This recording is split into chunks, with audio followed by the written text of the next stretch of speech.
We like to mix it up. Joanne, do we have Miss Joanne? I don't know how to say this, but I think I'll say the elder stateswoman of the LGBT arts community who always has something wise for us to listen to. Come, give a big hand, Joanne Borden.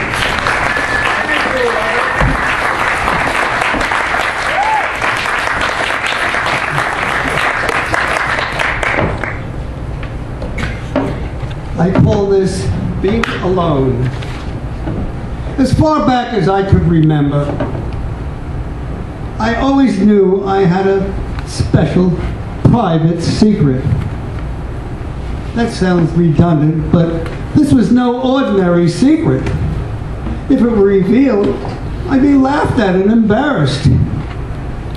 My secret was a wish to be a girl.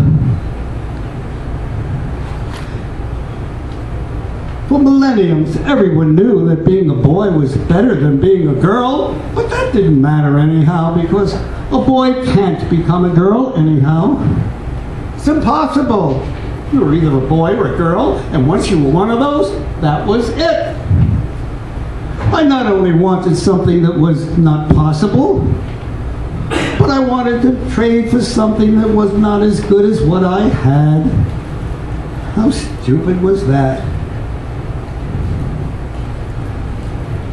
In spite of those disadvantages, I thought I wanted simple girl things like being able to play with dolls, if I felt like it, or wear pretty clothes whenever I was in the mood, and cry when I hurt myself, or even cry for no reason at all. Given all those facts, I still didn't know why I wanted to be a girl. Regardless of how I thought about it, there just wasn't any serious advantages girls had over boys. Why in the world would a boy want to be a girl? I heard of girls that wanted to be boys, but never the other way around. Girls wanted to be a boy because boys had so many advantages. Boys could be anything they want. They could be dirty, they could swear, they could play any sport they want. Boys could grow up to be anything they want, even baseball players. Given all those facts, I still didn't understand why I wanted to be a girl.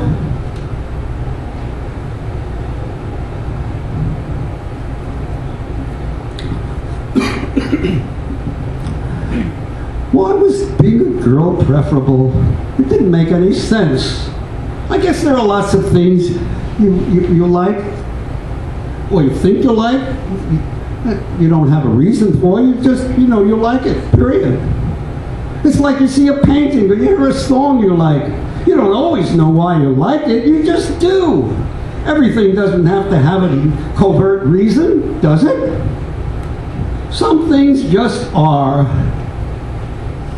I thought I was the only boy in the world that wanted to be a girl. I felt alone. I always felt very alone. I didn't like myself.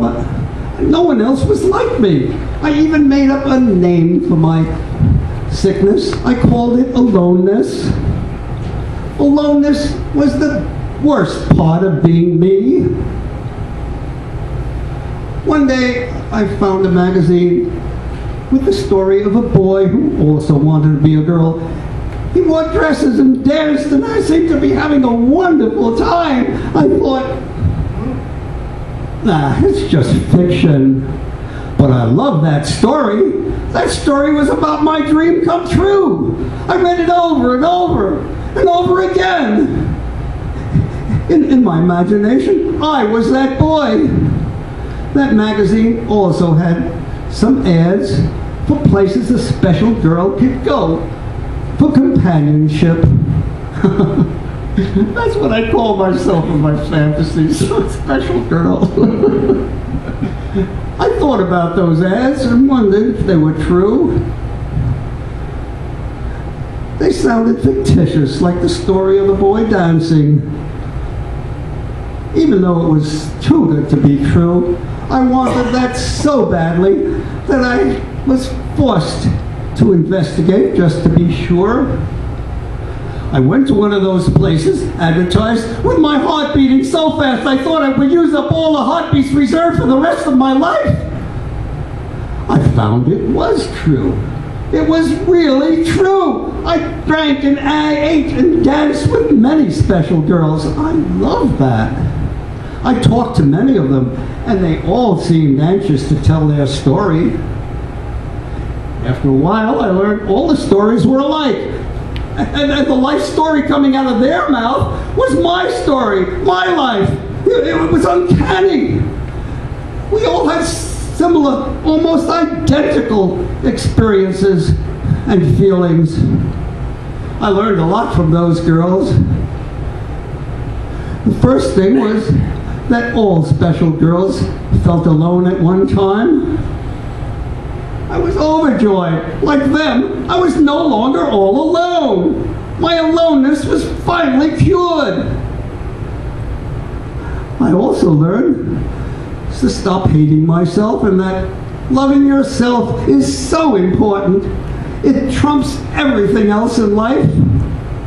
Now I recommend it to everyone. You should learn to love yourself too.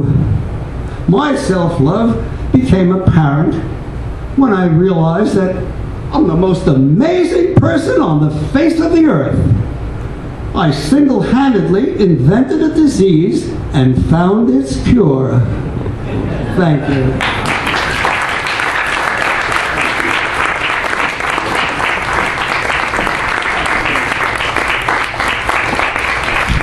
Miss Joanne Borden, thank you so much for your monologue.